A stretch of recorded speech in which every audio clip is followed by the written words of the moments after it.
and welcome to episode 149 of Two Amazon Sellers and a Microphone, brought to you by Solozo. And today we got a great guest and a topic that we are excited to talk about because we spend a lot of time talking about just inside the Amazon ecosystem. And now we can talk about all kinds of marketing. All of us have our own websites as well that we sell off, and we have this D2C business that we need all the help we can get on marketing. And today we're joined by Jess Chan, the CEO and co-founder of Longplay. What's up, Jess? I'm very excited to chat. Yeah, it's gonna be fun. So are we. We've got so many questions just because I'm speaking for myself, but I'll speak for Chris too, I guess. Just our own website and our own direct marketing to our customers is probably an area where we don't focus enough of our resources on. And so we do it. I'm not sure we do it top notch, but this is going to be just a great conversation because we will have so many questions for you. But before we dive into that, anybody who's listening right now doesn't know you, doesn't know Longplay, your company. Give us your background. You got the floor for a few minutes just to tell your story. Cool. Yeah. So I'm the CEO, founder of Longplay. We're a full service retention and lifecycle marketing agency for e-com brands, and specifically D2C. We generally focus kind of on like health, wellness, supplements, beauty, fashion, apparel. So like we were just talking about before we jumped on live, usually it's kind of brands with a story to tell, has some sort of like brand proprietary like presence. But we handle all of their email and generally SMS as well. But our approach is a little bit different, where we're really focusing on like what are those business goals around retention. So whether it's extending your customer lifetime value, increasing your average order value, increasing your repeat purchase rate, things like that, and then we'll kind of back out what their email and SMS strategy looks like, and then we'll take the entire channel off of the plate. So we actually do all of it in-house. We'll do like strategy, copywriting, design, implementation, deployment, all the things. So that's what my main focus is now. But prior to that, I was the chief marketing officer at an e-com company called Best Self Co. And it was an e-com company. So that's where I kind of like got my start with, I guess like marketing in general, leading teams, and like really understanding the in-house e-com experience, like what those pain points are, and really trying to apply that when building an agency. So kind of it's been really fun just having like the two sides of experience of both the in-house and also from an agency side, and being able to see all the things that work and don't work across different clients, and also like really being able to see like there's no one size fits all. I think that's been like my biggest takeaway running an agency. Like anyone who's like, I have the silver bullet, who's just like, this is gonna triple your email revenue. I'm like, lies. It's all lies. Like every brand is so different. That doesn't mean the strategy is not fundamentally the same, but the execution is going to look very different. So I like this. You're focusing. Yeah, you focus on. Sorry to interrupt you. You focus on like direct to consumer, so like Shopify sites and your own website. People can like focus their sales on that instead of just doing Amazon marketing. You're more of like bring the consumer to your direct website and kind of keep them there.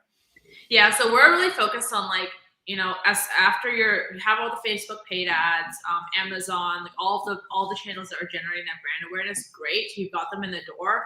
Like, how are you going to get that first purchase? Also, how are you going to keep them around? And I think one of the topics like is email marketing dead is around, it's really still your core retention channel. So all of those other top of funnel channels matter, but Amazon or email is really about that back of funnel, like you said, retaining your customers, keeping them around. How do you get them to spend more, and also how do you generate word of mouth from the customers who already love you? It's such a good point because from somebody who's more focused on Amazon, that's like the missing ingredient is the ability to talk directly to your customer in any sort of meaningful way, other than like, how's their order doing? It's really hard. And so everyone tries to figure out ways to sort of acquire that customer as their own. But it's interesting talking about like all the strategies you employ, because there's so many things you can do once you do have that customer. I mean, you can launch new products directly to them. You can do all these different things. So it's hearing you say it, you know, having that email list is one of your biggest assets. That's true. It really is. Yeah. And at the end of the email and SMS, like those are still the only two like real big channels that you're like, I could literally personally email any one of our customers if we really wanted to. Like if everything was like gone to shit and you were like, we just need to generate some sales and I have 15 hours to burn, you could sit down and write an email to each of your customers. And obviously that's going to be the most direct way to generate sales. Like that's always still going to be your key asset, and it's your customer base. And also when you take care of them, like we all know, kind of word of mouth is that best way to grow a business. At the end of the day, all the acquisition pieces are really important, but nothing is better than just like a vote of confidence from someone you trust, and being able to reach out to your existing customer base and leverage them to help you generate that social proof, like generate all of the other, I guess, like assets and content that can fuel the rest of your marketing. It's really an amazing asset base. I think is usually very underutilized. Some of our listeners may just be starting out and they just have their website started and they're not really sure, like email collection, how to do all that, and what's the purpose of that, or even product inserts. What's like the basic thing a seller can do that's on Amazon that's trying to build their list? What's a basic thing that they can implement like today to get that list going? Yeah, for sure. So I mean, one of the strategies I remember using a while back when I was CMO in-house is, like you just mentioned, the product inserts, and they actually worked pretty decently well. Obviously, like as every strategy has, you're going to have your conversion rate. It's never going to be 100%. But it was super helpful at being able to track where the list growth was coming from and also getting the list growth itself. So it was very simple, just the usual product insert, some sort of incentive. Usually it's some sort of like free product, that kind of thing. We also found a lot of success back then in actually using it as a way to hit two business goals, where you can use it to get to grow the list, but also to increase product adoption if you're giving a free product of something that the person hasn't bought before. So I'd really encourage like always split testing this type of stuff. So maybe having half your inserts pushing them to get a free product of the one that they just bought, and then one that's a free new product that they haven't tried. Seeing how that impacts your list growth, but also seeing if that can actually increase product adoption. And then from there, it's usually, pretty straightforward, just a URL or a landing page. They'll need to like opt in there. And then that goes to your D2C e-commerce site. So I think from from Amazon straight to like D2C email, that's probably the most like linear journey. And then obviously there's overall just kind of having like your website pop-ups set up on your D2C e-com site so that people are overall aware of your brand and they're like searching you organically, looking online. You do still have that D2C e-com site to capture some of that traffic. And that's like that something idea. Your team. Go ahead, Dustin. I know. I like the idea of split testing inserts. Because I can imagine you could also test out like the offer, like you're saying. But are you saying that typically, like a free product or something of that nature is the best for conversion rates on those inserts? I mean, a warranty or something like that. I guess it'd have to be like a product that's expensive and might break for a warranty to be that good of a deal.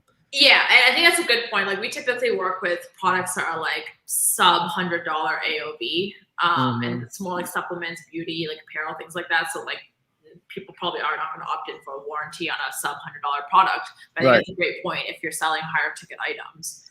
That could be more effective than actually giving away anything free or a discount. But yeah, so usually it's like if you're really thinking about the customer journey, this person needs to receive the product, try the product, see the insert, and then go on their phone and type in the website and then opt into their email. Like there's a lot of steps here. So you got to make that incentive pretty compelling.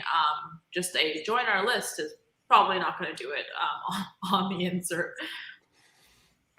A lot of this stuff is just QR codes. I mean, COVID has revived this QR code thing, so that's a huge. I got a little QR code. You can see at that bottom corner. Beautiful, there. Yeah. So these are like product inserts. Yeah. I like that because a lot more people now know how to use those. Yeah, I felt like they tried to make it a thing like 10 years ago, and we're not. I don't know what use this is, and now everyone's like QR codes. So I don't know how to get a menu at a restaurant anymore, except for a QR code. So what is this paper thing you've given me? What do I do with this? Some type of magazine? What am I looking at? That's funny. Yeah, it's the world has changed for sure, and it makes change maybe for the better in terms of e-commerce. There's no question about that. There's a lot more shopping online, which makes retaining those customers so much more valuable now. So let's transition now, because we'll talk about like retention. You call it retention and lifestyle marketing for D2C e-commerce brands. What kind of outreach and messaging works to help retain those customers, and what do you mean by life cycle? I should say, not lifestyle, life cycle marketing. Yeah, that's such a big question. It's so dependent per brand, but so I guess the whole premise of retention lifecycle marketing is mapping out the customer journey first. So typically people will say like the typical client that comes in is like, we need to do email marketing. Like we kind of have a Klaviyo account set up and like we send a few newsletters, but like, what do we do?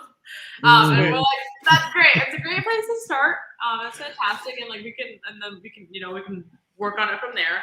And even a lot of agencies or brands, their email marketing initiatives are very focused on the output. So it's just about, we send 3 campaigns a week, or we built these flows, and like we check the box. Like we built a welcome flow. We have an abandoned cart.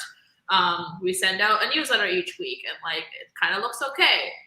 So it's really focused on what you guys do versus being more focused on like what the customer experience is. And retention lifecycle marketing is about flipping the script on that a little bit.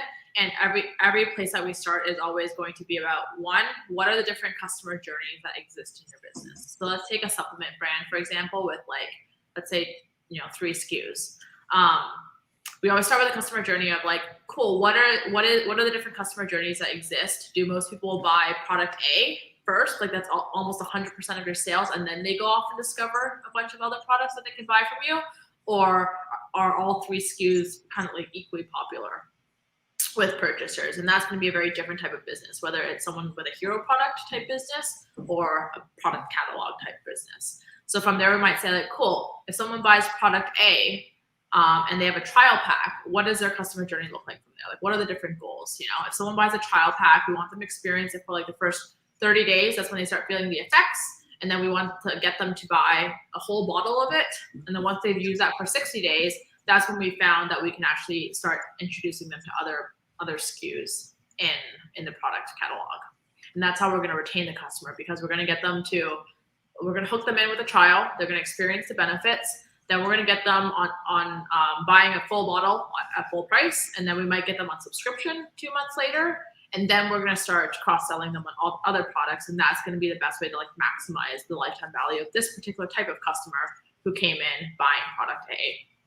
So we'll let her sit down and just be like, cool, what are the different customer journeys? Sometimes there's 1, sometimes there's 4. And then from there, it's like, okay, cool, let's break it down. If someone buys a trial pack, what does it take to get them to buy their first product at full price? Like, what do they need to know? What's the communication we want them to experience? What do we want them to know about the brand? Maybe we set up a funnel for them to submit like before and after pictures every week to like show their progress. Like that's when it gets into more like, I guess, like qualitative marketing. It's more about the experience, what we want. And then from there, we can determine like, cool, we need these flows. We need 5 emails. We can map all that stuff out.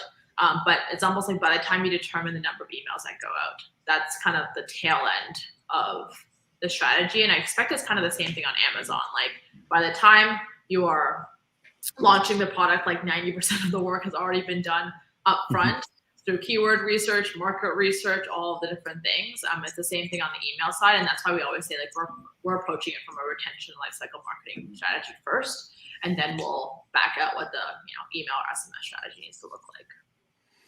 The hard thing for like sellers that are selling on Amazon, I'm sure you've seen it as well, not just on Amazon, but other platforms. Like it's to get them to transition their shopping behavior from one platform to your own website, because they don't know you yet. They don't trust you.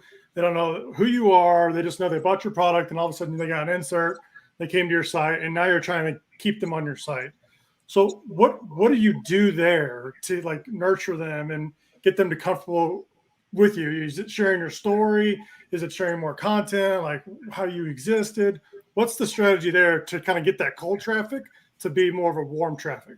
For sure. I think that's a great question. I think one, it's really dependent on the brand. So I'd say like a supplement brand, it's like something. So I always delineate between like, is it something that people are ingesting versus wearing versus like environment?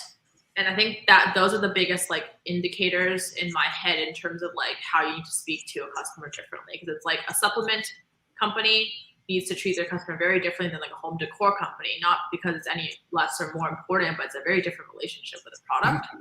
Mm-hmm. So I think with something like supplements, like, you know, how the product was created, you know, why you guys chose the ingredients that you did, like what's the story behind it, like why should this person trust you enough to put these things into their body, and I always try to find like what the like physical world equivalent would be. So like, for example, like what would get you to trust a doctor? Like what would get you to trust a nutritionist to give you advice? Like how do you create that kind of like one-on-one feeling?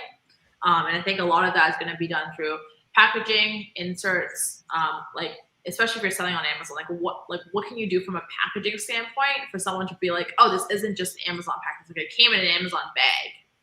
This like feels different. Like what is going on here? And I think I've only had like 2 products in like the last few years that ever caught my eye like that from an Amazon perspective. So that's where I would start. And then from there, it's about like how do you get them to engage with you and like kind of raise their hand, I guess, on other platforms. So like we just talked about product inserts, if you can get them online, that's great. But even if it's like, hey, post a picture on like social media and like tag us on your story, like at least from that point, they've like raised your hand. And then you can get like a CX team member to like, you know, reply to them on Instagram or whatever. And like, then they can push them through the funnel. So I'd always look at, again, what are those little milestones you can get them to? And basically it's like, cool, someone's bought from you on Amazon. The end goal is to get them on your email list. What are the 10 different ways that we can brainstorm to do that? And the most linear way is to get them to do it through a product insert, but that's also the hardest way. There's the most like customer friction there. The easiest way might be like, again, everyone's gonna have their phone on them. They just bought a new product. They're like, oh, I just need to post on Instagram, like post on Facebook. Then I bought the thing, and then from there, your customer service team can take care of it. And like that might be a little bit more cost on your end, like a manual effort, but it could be worth it from a, you know, how much your list can grow standpoint. So I think it really depends on what the brand is, and like I always love those like show the product in use type campaigns or like asks, because it's almost like let them sell you back on it. It's like sales tip 101. Like, why do you want to work with us? And it's like, cool. Let them like, why do you love our product? And they're like, yeah, I really do love your product for these 10 reasons. Like, I definitely need to buy more. So that's usually like my go-to strategy. I like that ingredient idea though, like sharing why your whatever elderberry, whatever it is different, whatever the ingredient is, but like explaining why you chose those ingredients, what that ingredient does, kind of give them more comfortability or give them a little more security, I guess, on buying your product. Yeah, for sure. And I'd say like the other 2 buckets, just kind of elaborate on that, would be like fashion apparel. And that doesn't necessarily need to be like clothing, but I identify fashion apparel, anything as like you're buying it for identity reasons. So it's like you buy a Pella case, phone case, like because they want to show that they're like environmentally aware. Or they buy whatever, like a SandCloud towel for the same reason. They want to show that they like support the oceans. So anything that falls into those categories, like you want to elaborate on the mission, like really lean into the identity piece of things and lean into like, you are one of us, like you have found your community now. And like join your community by like tagging us on Instagram or like follow us, like join our community by like joining our Facebook group. Like that's going to be the call to action that drives for them.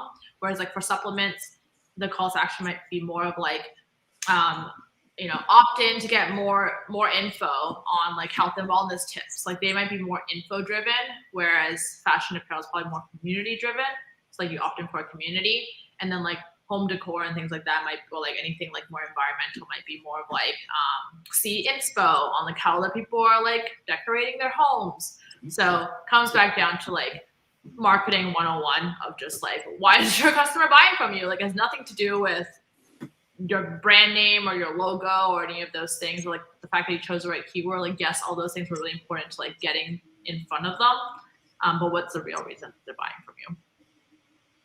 It's interesting. I mean, I like all these things that you're bringing up because I'm gonna lay a scenario out and you can tell me if this is good or not, because I can tell you right now, I've had lots of really great, I think, ideas of doing email sequences and follow-ups, but I don't do it because I got a lot of other stuff I got to do. It's so much work. It's so much work. And I'm like, oh my gosh. And okay. So one of my brands is in the fitness space. So I thought of like post-purchase emails, like once they've opted in, then emailing them like workout videos using the product. Okay, I thought that would be, and then if you did that, that's pretty. I would think it'd be engaging. It would keep them maybe watching those videos, hopefully. And then you can do like new videos of like other existing products. Like here, add this to your workout routine. Another whatever this product is, show them videos, and then you can drive traffic that way. But is that a decent flow of an idea for like retention and being able to market to them additionally? It is awesome. That is exactly what I would do. See, it would be great if it was implemented. That's the hard part, though, right? Like that's the hard part. Yeah, we have all these assets and everything. We just don't know how to implement it. Yeah, and I'd say it's kind of like there's a few pieces to that. I think part of it is just like you guys are trying to run the rest of the company, and the last thing you want to do is like sit down, like crank out an email. And that, like whenever we talk to founders like that, I'm usually just try to batch as much as possible. Like sit down for a day, and that's just like your email day, because it's so like email's one of those channels where you can't really half-ass it. Not that most channels you can, but I think it's like a little bit easier to do like a social media post and kind of like do 15 minutes of it. And it's easier to switch gears to that. Whereas email, it's like it runs a little bit deeper, so you kind of need to be in like deep work. And people usually, it's also not the most critical like use of your time from a per email standpoint, as like a founder or CEO. So it's always that thing that kind of gets pushed aside. And then you end up with a weekly newsletter because that's kind of like the most you can muster the willpower to do. And I always say like focus on flows first. So if you're gonna do anything, like focus on flows first, because that's, to me, like it's always gonna be the highest ROI. If you're gonna write an email, you send it out as a campaign, it's gonna go out once. If you write a flow email, it's gonna go out hundreds of thousands of times. So if there's anything you're gonna focus it on, build out your flows first, and then start with like one campaign or 2 campaigns a month. And then eventually like 1 campaign a week, like just build on it. Because I find a lot of people just try to they just bite off more than they can chew. And they're like, we're going to revolutionize our email. Like this is the initiative now. And they get and they map everything out. And then by the time they map everything out, they're like so exhausted about the idea of having to write all these emails that it's never done. I'm like, just one at a time. Like get 1 welcome email done, get 1 post-purchase nurture, get 1 abandoned cart.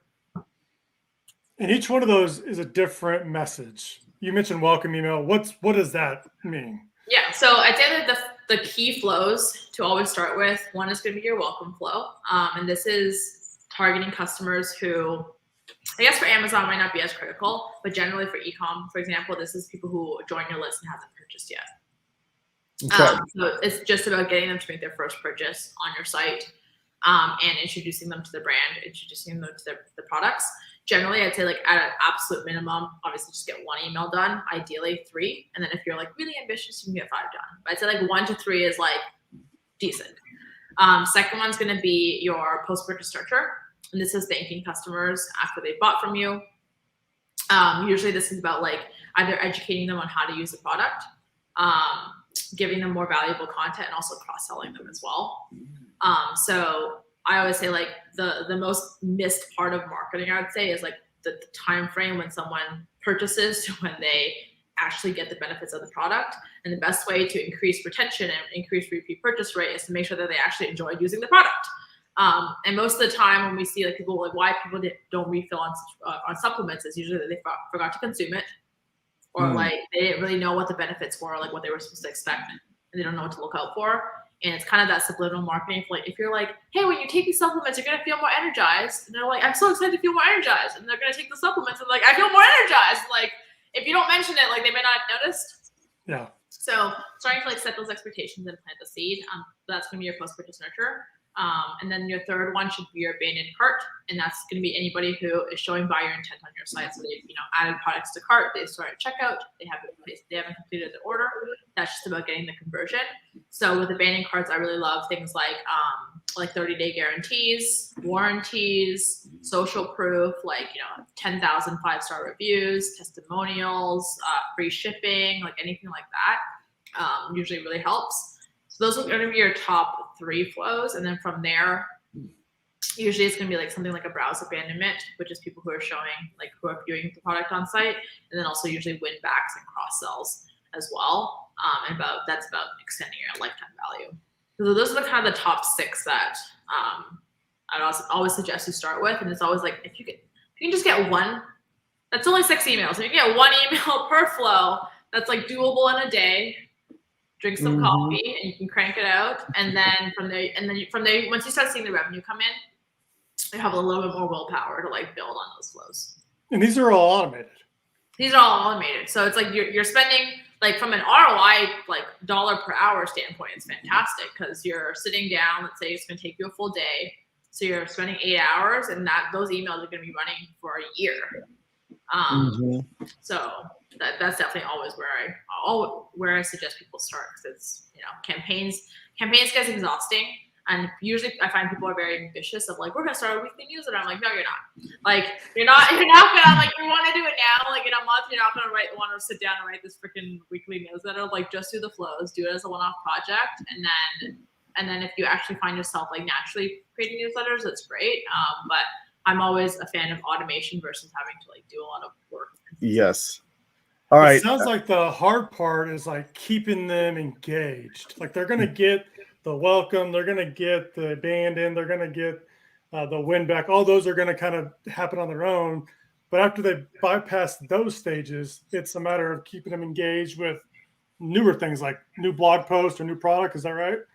Yeah, so I think there's a few sides to this. So obviously when we get to for example, the clients that we manage where we're just taking over everything, there's kind of 2 pieces to that. We've sometimes built out post-purchase nurture journeys that are 6 months long.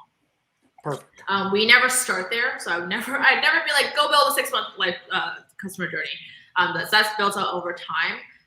But that's one way where flows themselves has a 6-month, from a customer buying to 6 months in the future, they're going to get. And every key customer touch point is kind of taken care of based on their business goals. So that's one example of a flow already taking care of the part about keeping people engaged. And then the campaigns are layered on top of that. So I always kind of differentiate where flows are automated. You build them once, they're continuing to run. And the flows are meant to map out the customer journey. So a customer is indicating to you which flow they should go into based on their customer behavior. Whereas a campaign should more of mirror your marketing calendar or mirror seasonality. So product launches, promotions, relevant blog posts during different seasons, things like that. And that's more about keeping people engaged in the current, moment in time. So a campaign would be a Black Friday flash sale type thing. Yeah, exactly. So campaigns are anything where you're I have to press send, it goes out once. And then flows are just I built it, and whenever a customer abandoned carts, I have nothing to do with it. The flow will just continue running every time a customer indicates that they kind of fall into that bucket. All right. How many emails is too many emails? Is there a point for a customer where it's a tipping point? They're inundated with them, or does it work? Does it just keep you top of mind? I always say let your customers tell you, so that we have some clients where we send out 1 email a week because it's relatively small list and there's not a lot of list growth. We have some clients where we send out 6, 7 emails a week. That's campaigns, and that's not including flow emails that are going out as well. But all of it is about can you maintain a healthy open rate? So if people stop opening, you're probably over spamming them. What do your unsubscribe rates look like? Do you actually have something unique to say? So that's also always my main point of your goal should not be to send 1 email a week or 3 emails a week. It's do you actually have enough to say for 3 emails a week? It's actually different. And that's actually interesting. And I always one of the thresholds I usually use for my team when they're in that final review is there something in this email I would want to get someone to forward it to a friend? There's just something interesting in here. that is like kind of shareable, like notable, or remarkable in any way, or is it just regurgitated stuff over and over again? So I always focus on like, what is there something unique you have to say, and then let your customers tell you when you start seeing your unsubscribe rates really go up, your open rates really go down. It's like, cool, let's maybe like dial it down a little bit. But there's definitely no like fixed number. That being said, ballpark is usually like 2 to 3 campaigns for an average. If I know nothing about your company, I know nothing about your customers, like 2 to 3 campaigns a week is usually a good place to start, that you won't really screw things up, and you also won't be missing out on a lot. And is this where, and you correct me if I'm wrong, but is this what you guys are providing, is the automation and the flows, but the creation of the content as well? Is that something that's included? Yeah, so we literally take like the entire channel off the place. So some of our clients literally pop in, they're like, what's going on with email this month? And I'm like, here's what we're doing. Some clients obviously have like a little bit more of a game plan, what they want to see. But usually our clients kind of come in and they're like, hey, our business goal for this year is to increase our LTV by 20%. And we're also launching these products in Q3, and we want to increase product adoption on them. We're like, okay, cool. So from there, we'll kind of map out like, okay, these are the flows that are going to help achieve those business goals. And also let's build out your campaign calendar to announce those new products, and also, you know, fill it in with whatever relevant blog content during the period, things like that.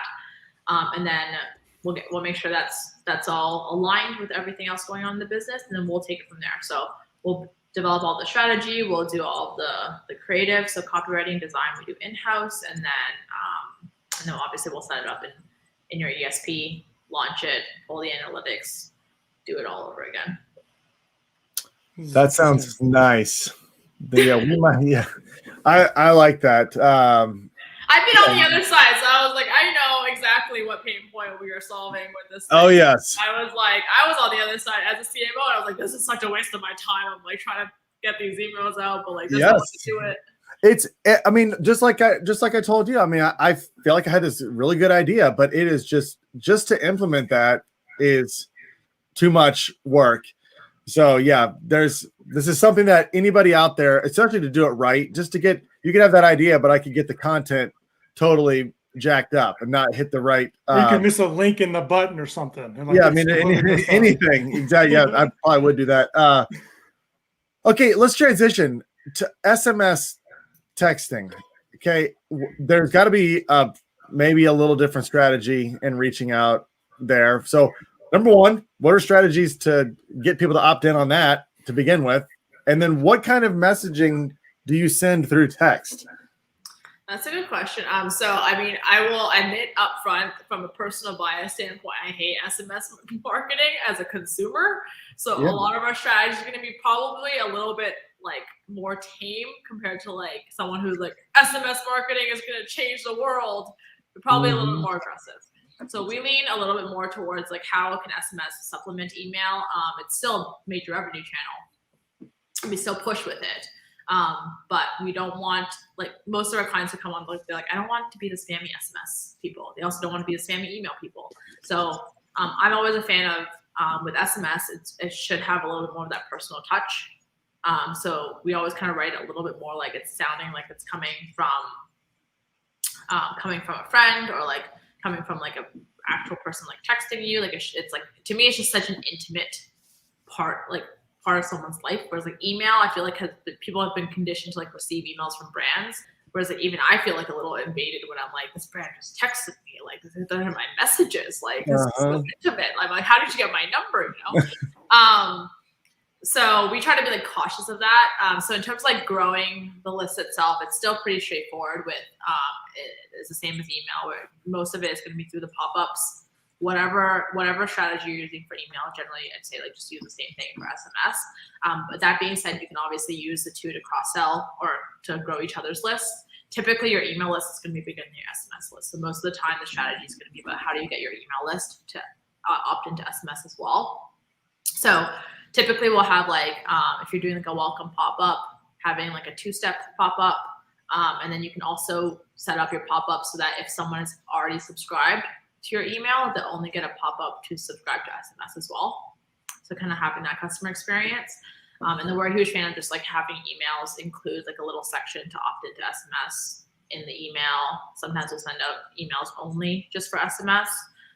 We're a big fan of using product launches to leverage SMS growth. So for example, we'll say like something big is coming, like join our list, like they're gonna, or join our SMS list. SMS always gets early access compared to email, and then or email gets early access compared to like the site.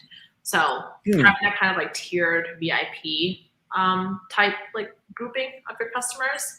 Those are usually the big ways that we use to grow SMS. And I think one of the things you'll kind of notice from like all these strategies, like we don't do anything like hacky, and I would never suggest it in general of like, I'm always the first one to say like, you don't need an email list, you don't need an SMS list, you need a list of potential customers who want to hear from you through email or SMS. So you don't want to like anybody who's like, hi, I bought a list, like what do we do? I'm like, that's not useful. Anyone who's like, I built this list out of like running a giveaway for an iPad. I'm like, do you sell iPads? Like, if not, it's probably not the best way to grow that list. So it's not like I'm not a fan of giveaways. Like they work as long as it's still like very closely tied to the people who are going to opt into the giveaway are probably going to buy from you as well. And you always want to look about like how do you find potential customers, not grow a list for the sake of it. But yeah, I think with SMS, for us, it's really been about like even more so than emails, like each one needs to add value. Each one needs to be very intimate, like email or text people at the right time that's relevant to them. And email, you can be a little bit more lax. And I think every single channel kind of follows the same rhythm. It's just kind of how relaxed you need to be. Like Facebook ads, you can probably be a little bit more relaxed with that targeting. Email is a little bit more intimate. SMS is a little bit more intimate. Like the fundamentals are still the same. It's more just like how much wiggle room you have.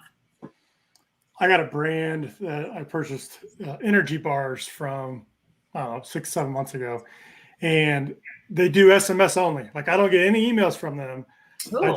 I just get a text message from them when they have new flavors or if they have a deal going on. And I can simply just reply back like, I'm not interested. Can we skip this shipment? And it's someone's physically typing back like, yeah, no problem, Chris. We'll go ahead and like skip it. But I can also place an order through the text message, and I don't have to do anything. I just say, hey. What's this brand? I'm so fascinated at the level of customer service payroll that's happening. Cool. Yeah, that would be a huge thing. That's super cool. I love that though. Verb energy bars. Verb? Yeah, and I've never experienced this with anybody else. Like it's all text.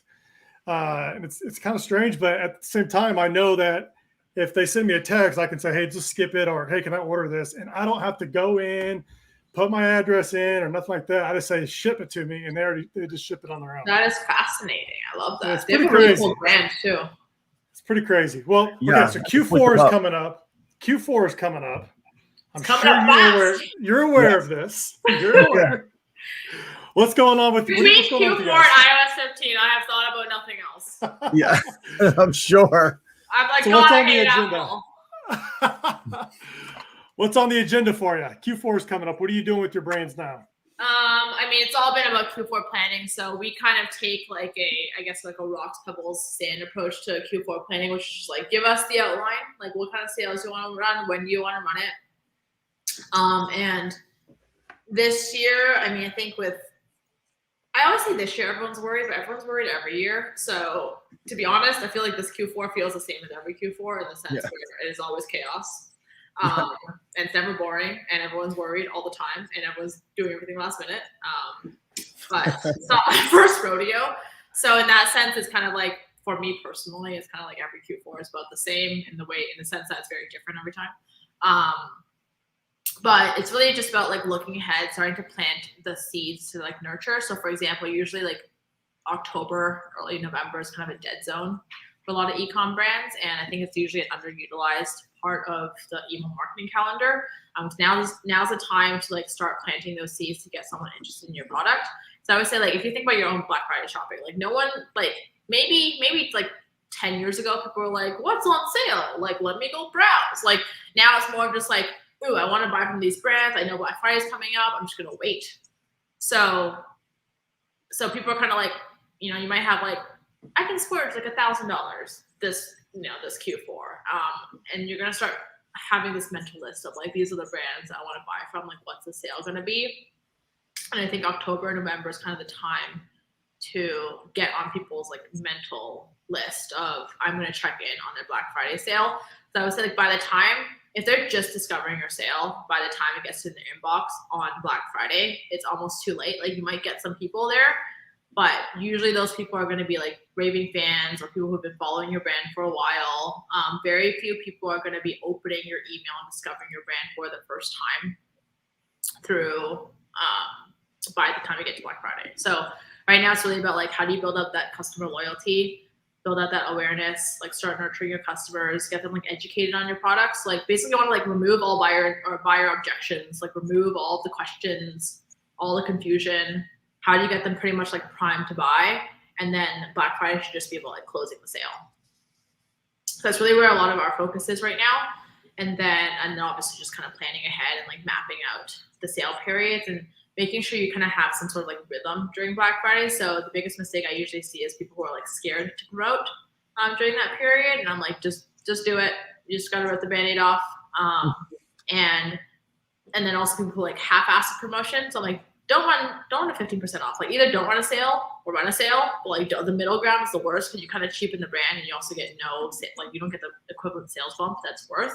So this still needs to be the biggest sale of the year. And I've also seen some brands who are just like, nope, we're just never running a sale ever, including Black Friday. I'm like, cool, totally respect that too. Like you just got to choose a strategy. If you're gonna run a sale, like minimum 20, absolute minimum is like 20% off, and that's maybe like bottom end of a sale. And then you're starting to have those rhythms. So usually, a lot of people are running ads a lot earlier. You got to build up that brand equity. On the email side, we usually like tease something coming, start generating interest in specific products. Do the sale period. You usually want to plan some sort of breather, and then you want to go straight to like holiday season. So, and it depends on the brand. Like if you're a supplement company, you probably want to give a little bit more breathing room during the holidays, and then because you're gonna have to do the same thing in January. So it kind of depends on like what your peak seasons are. Interesting stuff. Great tips.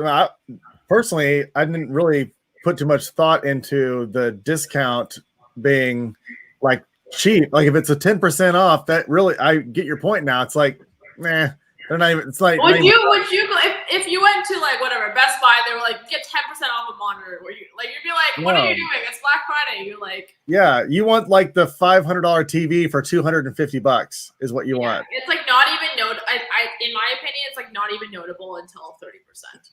25% is like maybe, depending on what the brand is. It's a really good point. Again, this is why probably professionals should take care of this and not. And there's a whole conversation around even just like discount strategy, like tier discounts, percentage, dollars, free gifts. Like that's a whole. I'm not even getting into it, but I think that's a whole. Yeah, I mean, Chris and I we actually talk about that all the time on Amazon. It's so much easier for the shopper to calculate when you show a dollar off amount versus a percentage. Sometimes we see that just at least when they look coupon on the Amazon listing, it's always nice if it says like $10 off. Yeah. That's a lot easier than 10% or whatever the actual number is. But this has been really good. A lot of good stuff. I mean, my wheels are kind of turning on things that we could be implementing better for sure. So everybody listening, I know people are listening and they're really intrigued by all the things that you said. And if they are ready to jump into this, but they need help or they don't want to do it and they just want to work with you, how do they get in touch with you? How do they start working with you? Yeah, our website is longplaybrands.com. So that's going to be the best way to just like check out what we do, how we do it, and reach out to us contact-wise. Otherwise, I'm also on Instagram. Is probably the best like direct contact, or Facebook as well. And both of those are just Jess Chan. So, but those are going to be the best channels. Awesome. Well, I encourage everyone to absolutely do that. At the least, just follow you on Instagram. See what's going on, right? Yes. Q4 is when you get the action Instagram stories, like the behind the scenes of like what is happening. That's awesome. All right. Well, we'll be following you for sure. And thanks so much. We'll have to have you back on sometime down the road. I I'm sure these strategies and tactics change and evolve, and you find new ways to make things work better and be more engaged. So we'd love to have you back on sometime in the future and see what's new down the road. Yeah, this is so much fun. Awesome. All right, everybody who's listening, make sure you go check her out, longplaybrands.com. Follow Jess on Instagram. Make sure you check them out. Also, if you like content like this, make sure you're subscribing to this podcast on whatever platform you listen to. If you like to watch these instead of listen to these, we live stream them. So you can go to Solozo's Facebook page, Solozo's LinkedIn page, and also Solozo's YouTube channel. Make sure you like and subscribe to those and turn on notifications so you get notified when we go live. So that way you can see when we talk to awesome people like Jess, which we do almost every single day. And also, if you are currently selling on Amazon and you're struggling with your Amazon advertising, that's where Solozo can help. Make sure you go to solozo.com, and then in the upper right-hand corner, you can schedule a demo. You'll get on with either Chris or myself. We can talk to you all about your Amazon advertising and how Solozo can help automate it and optimize it for you. All right, everybody, that's it for today. Jess, thanks so much for joining us, and we'll see you.